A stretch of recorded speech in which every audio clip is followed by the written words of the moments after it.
Hello and welcome to the Daily Mill for Thursday, the 2nd of September 2021. Today's Millwall news, we start off with this. This is from news@den.co.uk and it's Mill manager Gary Rowett speaking about Sheyi Ojo. So let's have a read of this and see what's happening. Millwall manager and what he expects Liverpool loanee Sheyi Ojo to bring to the team. Gary Rowett said he had been an admirer of Sheyi Ojo for a number of years, and again thanked Millwall owner John Berylson for putting his hand in his pocket to help the Lions complete their final piece of business, the transfer window. Millwall ideally needed to sell before making more signings, but apart from Marlon Romeo's loan move to Portsmouth, there were no suitable offers to take players on permanent deals. Rowett outlined what he expects Ojo to bring to the team. We were looking for that a little bit of something different at the top end of the pitch, Rowett said. I think he brings pace and power, but he can also beat people in one-on-one situations. He can open up games with that bit of ability. He showed last season at Cardiff he can add goals and assists as well. He's got 5 goals and 7 assists. He's also a good character. I've seen him over the years at different clubs and always really liked him and felt that he would fit into a team that I would manage. I had a good chat with him and was quite hopeful that we could get that one done. I'm really pleased that again John the owner supported what we wanted to do. At that point we hadn't had much go out in the other direction, so he's had to put his hand in his pocket again to support the club. So for that we're really grateful. Interesting, okay. And again, basically the same story but with a little bit more quotes. So this is from londonnewsonline.co.uk. It's the same thing from a different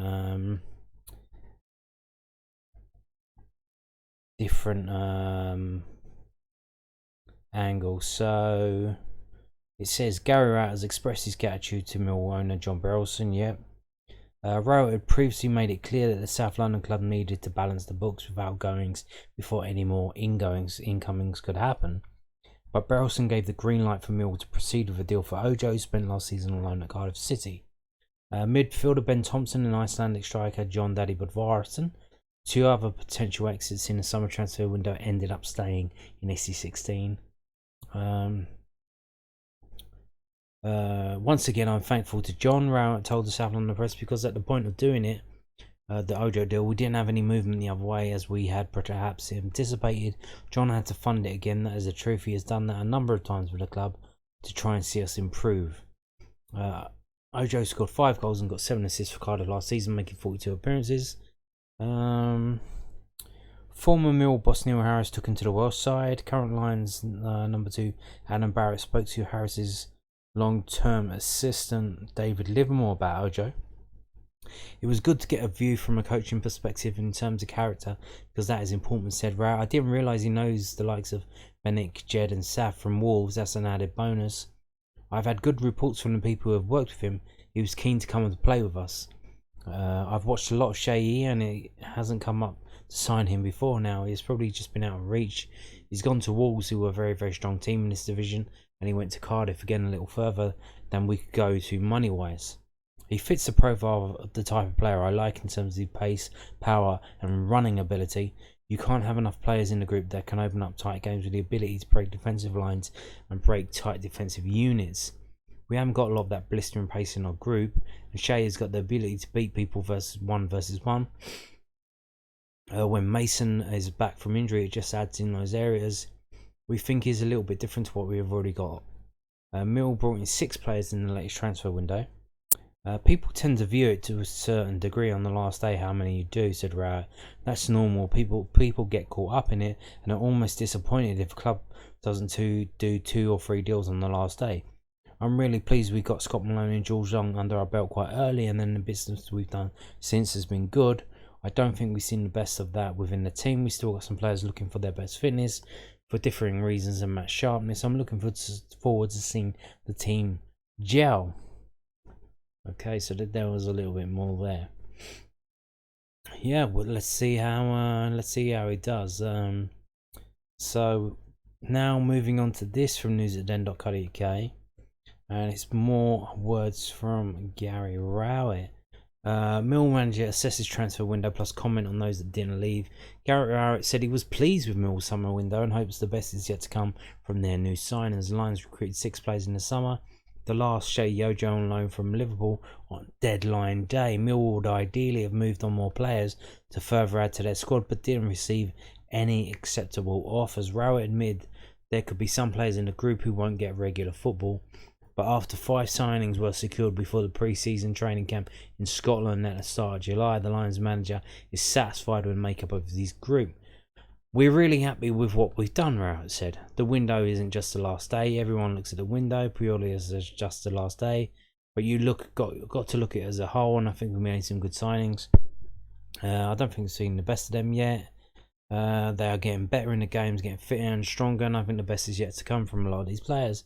We're happy with the window, happy with the way the squad looks, of course. There are maybe 1 or 2 players who haven't moved on who could struggle to get regular football, but I think that's as dynamic in any squad. We're really happy with the players we've got in and eager to see what they can achieve as a squad. Indeed, so there you go. Comments from Gary Rowett about transfer window and the players we've got in. So now we move on to this. This is from London News Online. It's an injury update because we've got a lot of players injured, haven't we? Millwall are unlikely to have any of their injured players back available for their trip to West Bromwich Albion next weekend. The Lions have been missing Mason Bennett, Sean Hutchinson, Danny McMahon and Ryan Leonard. They face a tough test after the international break. They take on a baggy side who are unbeaten and second in the championship table. Oh my god. Asked about if any sideline players will be in the mix to feature at the Hawthorns, Mill manager Gary Rowett said it's hard for them to get back in for West Brom, but we've got a few who will be back in training. I think Mason will be back in training before the game. We're hopeful that Hutchie and Danny have had good scan results. They're healing quite well. We're hopeful they're not too far behind. Lenny has been a little bit slower. It's a little bit disappointing that he hasn't cleared up as quickly as we thought. We'll hopefully virtually have everyone back available pretty soon. So same old, same old. We really have no idea when they're going to be back. Certainly not for the West Brom game. And then you've got the game after that, the Swansea game in midweek, and then you've got the Coventry game. So maybe they come back for the Coventry game because they want to be involved against Leicester City. Maybe, we'll see. But yeah, we will see. Okay, so moving on now. This is from millwallfc.co.uk, and they filmed an interview with Danny Ballard after the Blackpool game, and they've released it today. And kind of fortuitous that they did, because he had a very good day today. When we'll come on to that later. So Ballard on Blackpool winning, representing Northern Ireland. Here from the defender. There's a video there, but I'm not going to play because it's Millwall's video. If you want to watch it, go to millwallfc.co.uk and watch it. It's free to watch. Danny Ballard is currently away on international duty with Northern Ireland, but explained how the Lions would work and improve over the break after last weekend's win over Blackpool. Jed Wallace's sublime free kick and Jake Cooper's last-minute winner secured the first 3 points of the 21-22 Sky Bet Championship season against 10-man Tangerines last Saturday, who had Callum Connolly sent off early on before going 1-0 up through Shane Lavery's goal. The relief on all Millwall faces following the defender's 90th minute header was clear to see. And the defender told Millwall FC after the game of the need to get over the line in AC16 by any means necessary. We needed that good feeling going into the international break. No matter how we got it, he said, we can go away with a few points on the board and use that to work and improve with. The Arsenal loanee is now with the Green and White Army for the 2022 FIFA World Cup qualifiers against Lithuania and Switzerland, with a friendly in Estonia sandwiched in between. I'm really excited and looking forward to going away. It's nice to get away with the lads, having a change of environment, playing against some of the best players in the world.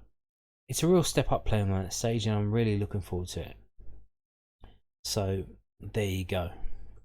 And so he was on loan at Blackpool last season, But when Jay Cooper headed that goal in injury time, the player right behind him was Danny Ballard, and he was going as mental as anyone. So there wasn't none of that. Oh, I'm not going to celebrate. He was fucking celebrating with the rest of them. It seems like he's fully bought into the Millwall way, and he's a really good player, and he seems a really good lad. And it's going to be a pleasure to watch him play for us this season.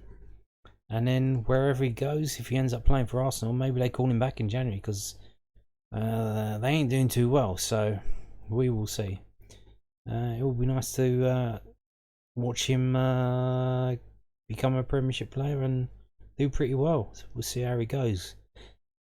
And it was a pleasure to see this. Now, so he's on international duty for Northern Ireland. And there you go. Who's that scored?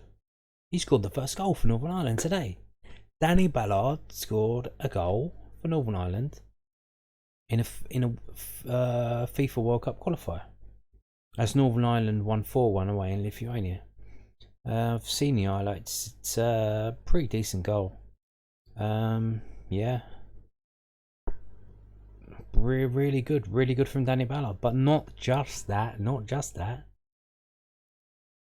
at that. Star man of the match. 8.1 from whoscored.com. That's what he got. He seemingly had a really good game. I've only just seen highlights on YouTube. He apparently had a really good game. Let's see how good a game he had. So he obviously scored. He's had 70 touches, which seems to be like the second most after Stephen Davis. We can find out. Yeah, he had one shot, which was on target, and ended up as being a goal.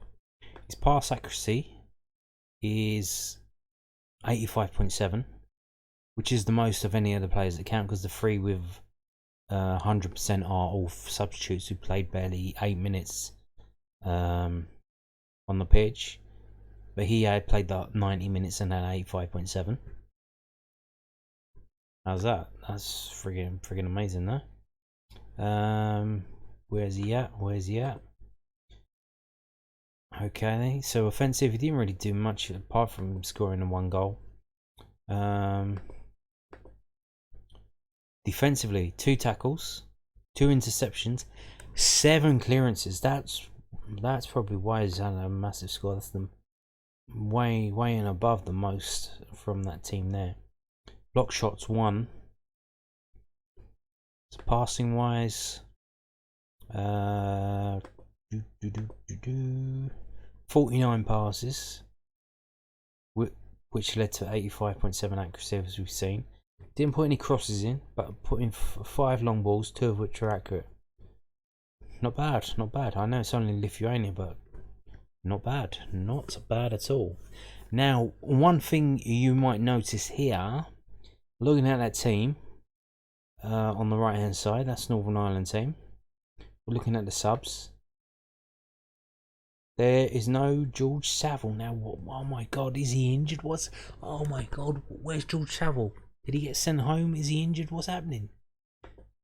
Well, we can find out, because this is from the irishfa.com, the official website of Northern Ireland. And the last line of this little piece from the update from the Ian Barraclough, the manager of the team, George Saville, who is suspended, has not travelled to Vilnius, that's in Lithuania, ahead of the Group C clash at LFF Stadionos. So George Saville is suspended. That's why he didn't travel to Lithuania. He's probably still in Belfast. I don't know. I imagine they play a game in Estonia, and then they go to Switzerland. They play in Belfast against Switzerland. I'm not too sure. I didn't really look into it. I'll do it day by day, so I'll find out in a couple of days when they actually play the game. So there you go. Ballard played. got man of the match, got a goal, got the first goal that led them on to a 4-1 win. George Saville didn't play. Iceland played today. Jon Dadi Bodvarsson is not. He was named in the provisional squad. I think he got cut because, according to Wikipedia, they have the actual squad and he's not in that. So I think he got cut from the larger squad and he didn't make the 23-man squad. So no surprising when he hasn't been playing, but no surprising that he hasn't been playing because he hasn't been playing well. What are you gonna do? So that's it. That's the international lines for today.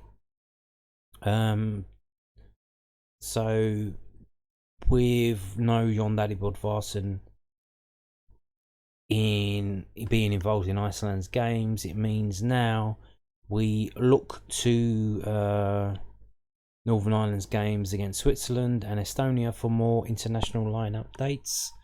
We've probably got a loan watch coming up on Monday from this past weekend, maybe on Sunday if it's absolutely dead. Yeah, so the videos this week may be short and they may be sweet, so be prepared for that. So that's it for today's video. Thank you for watching. Goodbye.